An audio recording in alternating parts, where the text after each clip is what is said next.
Welcome to the 1360 WLBK Suicide Prevention Show. We're in the studio today with Greg Coughlin, and Greg has agreed to share his story of recovery with our audience. Greg, welcome to the studios. Thanks, Citizen Mike. I'm glad to be here. I'm going to talk about what it's like to live with a chronic mental illness. But first, I wanted to give you kind of a brief intro to me. I'm 53. I got 5 brothers and sisters. Most are married with kids, and they're all pretty successful in the business world. I work in the social services field in a mental health job. I have 2 parents. My dad passed on, and my mom's around. She's 82 and still doing good on her own. I have some hobbies, most of which I like is nature, hiking, like in the woods or the Morton Arboretum. I also like to do reading. I do a few other exercising routines, although not as much as I'd like. But pretty much I keep busy working more than anything. But that's part of my story. Sounds great. So essentially, you're like many other people out there that our listening audience might interact with, but they wouldn't necessarily know about the illness that you struggle with. Yeah, people every now and then tell me that when if I get to talk to them about things concerning my health, they say they never would have figured I was at a spot that I was at, say, 25 years ago or so. Wow. Well, plus you say 25 years, so people can live with this chronic illness and still have fulfilling lives. Well, very, very much so. Not something I would have guessed maybe when I first flared up when I was 20, but most definitely, yeah, most definitely. Great. Greg, take us back to those days when you were 20 and you were first being aware of the symptoms that you were experiencing. Tell us your story of recovery. Sure, Mike. I'll start out with a title I like to use. It's called Dark Days, kind of like the painful parts of when I first got ill. I didn't really realize what was going on to me. I was in first year of college, and second semester I had a real bad depression. I slept a lot, like 20 hours a day, literally. I missed pretty much most of my classes, and it was a 4-year university, a seminary. And the school put me on academic probation, and they knew that I wasn't that well, but they figured, hey, give a summer off, and maybe my health would improve, and they gave me a chance to come back the second year. And sure enough, first semester, second year, I did fairly good, but then second semester, second year, the same thing happened. The first year, I slumped into a real bad depression. My diagnosis, by the way, is schizoaffective, and it's a dual diagnosis. Meaning I have schizophrenia and mood disorder. That's a schizoaffective. And then the other dual diagnosis, second diagnosis, is substance abuse. But at any rate, the school really tried to help me quite a bit. They tried to help me get off the dope, mostly a lot of high-grade marijuana smoking and some cocaine snorting. That was before the serious cocaine that we have nowadays. But they also sent me to the school psychiatrist second year, second semester, and I went there because I was told to. I thought I was being punished, and I pretty much told the psychiatrist what I thought I had to say just so I wouldn't have to go back. I thought because I had messed up doing drugs that I was in trouble, so they sent me to the school shrink, is how we used to phrase it in those days. Needless to say, my health didn't improve, so I went back home to live with my folks, and my family has a real strong work ethic. Since we're old enough to hold the toy rake, we're out there raking the leaves. We all work pretty much. So I went to get a job, and that's what led to my first 9 hospitalizations. And this is the last part of the dark days that I really want to touch on. The dark days part of my story is the least favorite part of my story that I say, least favorite to me. But I was on a job the 4th day at a University of Chicago book press, and all of a sudden I broke down crying, and my buddies around me didn't know what was going on, and they got the manager, and the manager evidently recognized it as, in those days they called it a nervous breakdown, but I was having a psychotic break. I was losing touch with reality, and the manager sent me home. I thought I was walking to the bus stop, but I started to get really psychotic in terms of delusional. I thought that a house that I walked past on the way to the bus stop was there for me and a girl I liked to live in. really way out there, not really connected with reality. The girl was real, but of course none of the rest was real.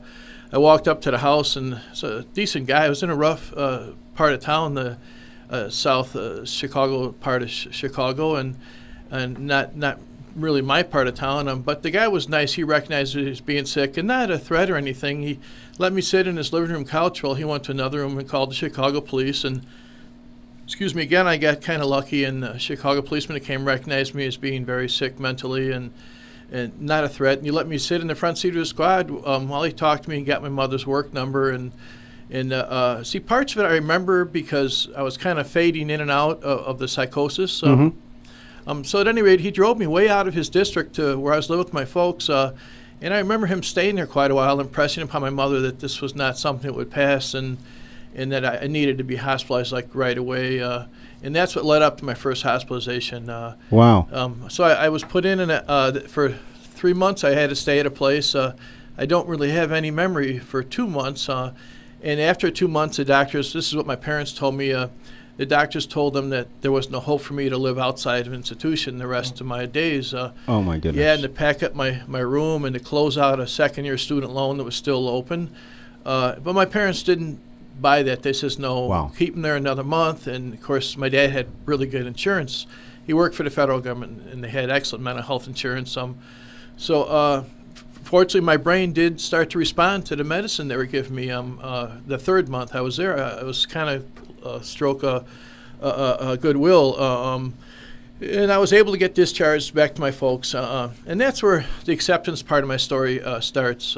Okay, great. Before we get into your acceptance, one of the things that we're hearing is that sometimes young adults, when they go away to college, this is a significant part of their life, they experience this new experience, and it's stressful enough to bring on some of the symptoms. And then for you, some of the initial symptoms were included depression, so sleeping a long period of time and being unable to get yourself engaged. But you struggled through that. And then the other thing I really like about what your part of your story is that then you were sent to the psychiatrist as a student in college, and you felt like you were being punished. Yeah. Right? So trying to force a young person to go do that can make it create a sense of punishment. And then what they do is, like you said, tell them what they want to hear in order to be able to get out. And then the other thing I want to accentuate on your story is the fabulous part in terms of having your symptoms and then also running into people who treat you with basic dignity and respect. Oh, yeah. They listen to you. They understand that you are going through this illness in terms of you're behaving very differently. Right, but they still wanted to help. Yeah. And they still wanted to help, and they stayed with you in terms of helping you get that help. And that was back in 1974 too, when there's greater stigma and misunderstanding than there is now. So. Right, and in addition to that, though, here 30 years later, that you have built your life, you also are having this experience where you really don't even want to recall those pieces because they were very difficult. Yeah, it's awkward. In fact, I still have unpleasant memories so much today, like you say, Mike, that I don't frequent too much those parts of town much anymore. To this day. Yes. So it's very strong. Even 30 years later, it have this aversive experience, and so you avoid those areas. So, yeah. So you're talking about acceptance. Tell us about acceptance. Acceptance was a gradual thing for me over a period of years. I was pretty much not ready at all to accept that I had a chronic mental illness, that I'd have to take medicine, that I couldn't use drugs anymore, not even marijuana, even though a lot of people did and didn't seem to have any adverse effects. Mm-hmm. But for me, with the brain disease, and pretty much all the mental health professionals over the years had told me there's no tests to show this, but your medical file pretty much shows that the drugs likely have triggered off. It was in your genes. But interesting. And there's about 10 theories, and it's no more than a theory that things might trigger off mental illness. But at any rate, I didn't accept the fact. I still wanted to be like the cool people and get out there and party. I didn't accept the fact that I had a chronic disease and that I had to live a way different lifestyle. So acceptance came over a period of a lot of years. From 1974, when I first had the first hospitalization, till 1985, when I had my second to last hospitalization. I had about 8-9 different hospitalizations, all were I'd get out, I'd get a job, but then I'd have a slip and I'd go back to using, and then gradually the symptoms would appear. Gradually the symptoms will appear. And then I wouldn't recognize it, and they get so bad that I'd end up having to spend sometimes just a few weeks in the hospital to get clean and get stable and to get back on the meds, because I would often figure, what do I need the medicine for when I can just smoke some weed, you know? So it's kind of like a cycle that I went through until '85, when a psychologist who was assigned as my caseworker actually read my whole case file. And a lot of people tried to tell me this, but for some reason she connected more than anything. And it was a combination of a time in my life, I think, too, and a place where I was at. And she actually made a verbal contract with me saying, hey, you know, it looks like, you know, maybe if you stayed away from this stuff, you might have better chance of staying out of the hospital, better quality of life. So she said, if you have a slip, how about if you agree to be honest with me and tell me, and we'll take it from there.